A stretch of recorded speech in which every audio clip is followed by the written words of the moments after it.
Halo, jadi saya seorang laki-laki ya, berumur 29 tahun.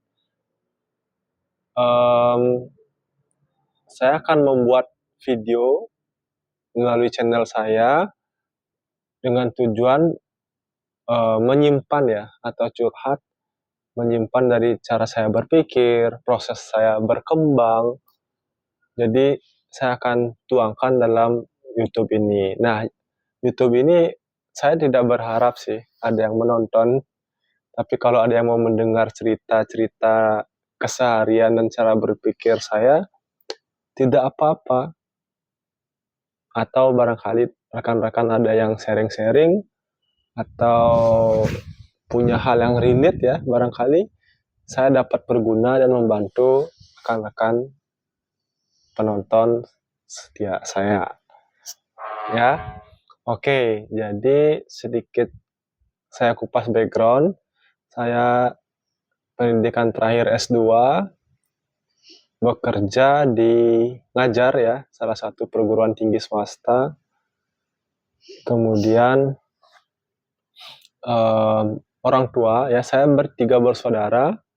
Saya anak pertama, anak keduanya eh, kerja juga di pariwisata, anak ketiga saudara adik ketiga jadi masih sekolah, jadi tiga bersaudara.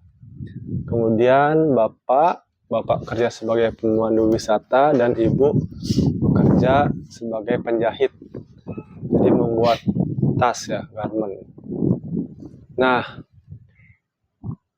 sedikit yang saya mau sampaikan, saya mulai mungkin saat COVID ya, karena COVID itu menjadi titik awal.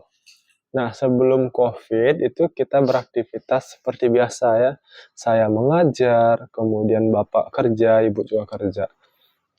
Saat COVID, nah mulailah pariwisatanya mulai drop.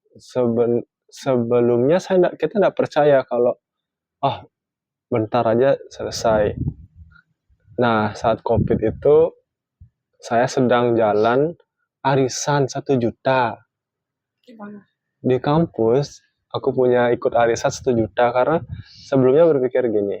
Dulu waktu itu gaji kita itu 1,5 pokok, sampai pokoknya 2 jutaan dapat per bulan. Nah, dan aku nggak spend uang segitu. Jadi, ya daripada gini ya mending ikut arisan 1 juta, hidup 500 ribu, 500 ribunya lain-lain ya. Belum ada tanggungan apa-apa ya,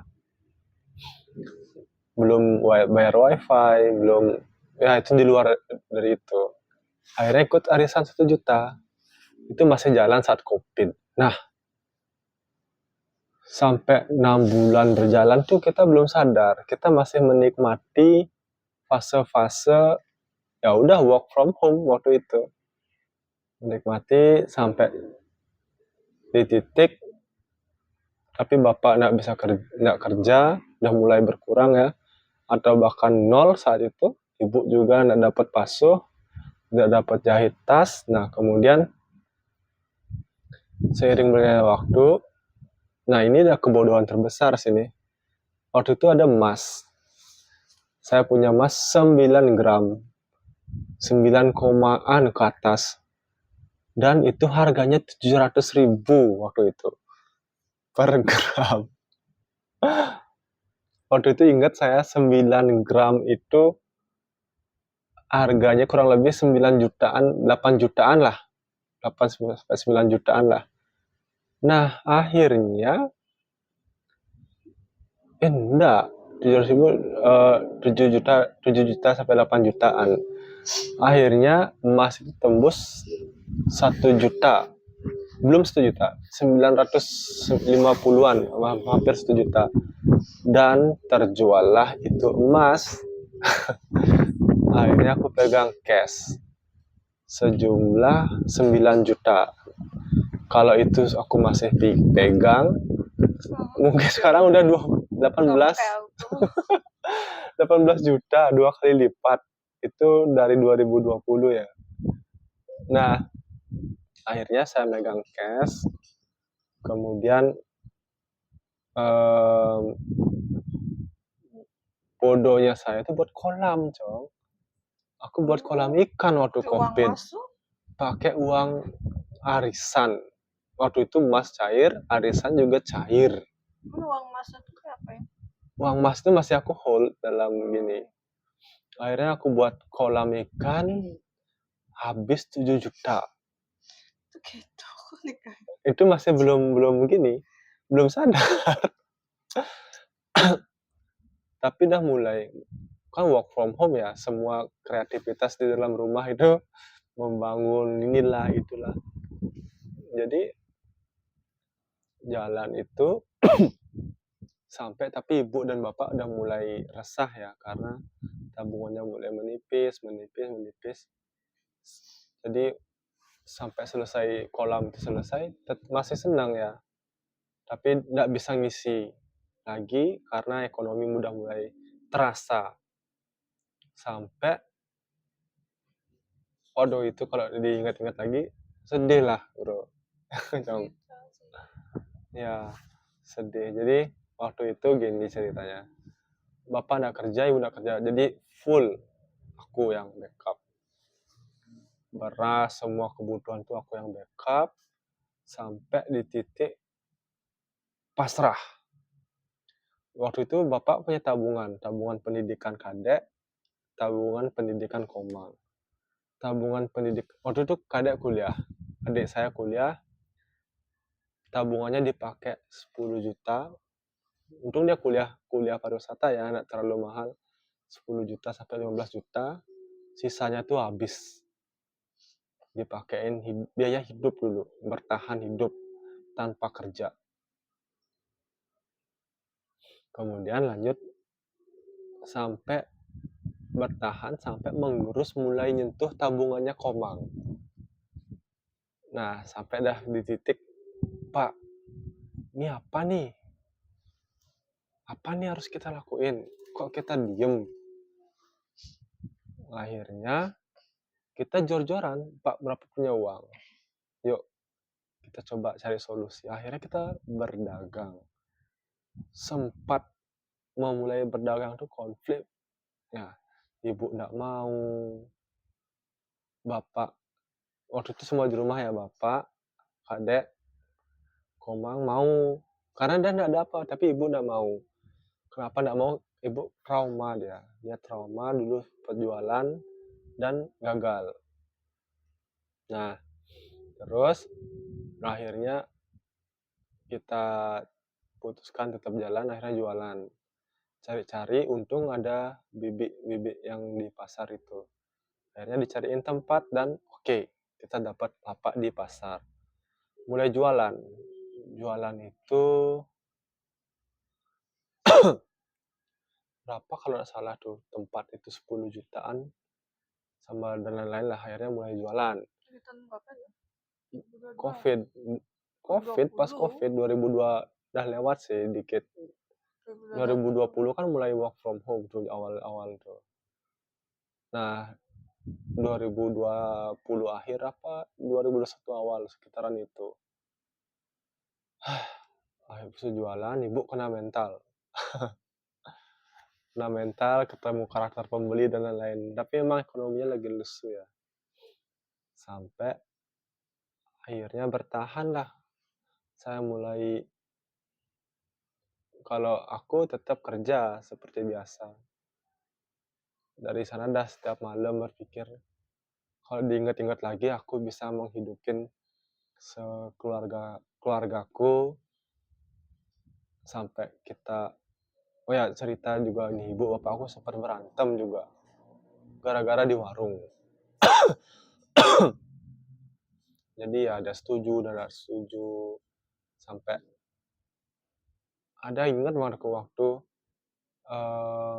dikasih uang robek yang sama pembeli. Oh, yang itu ya kayak Dikasih uang robek, habis itu uang robek itu masih bisa diplaster dan diperbaiki. Ibuku ngembaliin, tapi bapakku ya nggak apa-apa, ntar kita perbaiki gitu. Akhirnya tapi ibuku ngembaliin dan bapakku menerima. Jadi kan ada perbedaan pendapat dan itu di depan pembeli. Terus Jadi kan nggak enak. Akhirnya itu dasar. Habis itu sampai di sana nggak berantem. Kayak di rumah baru ibu diam ngambul di sini. menuang itu gimana jadinya? Diambil. Heeh. Habis itu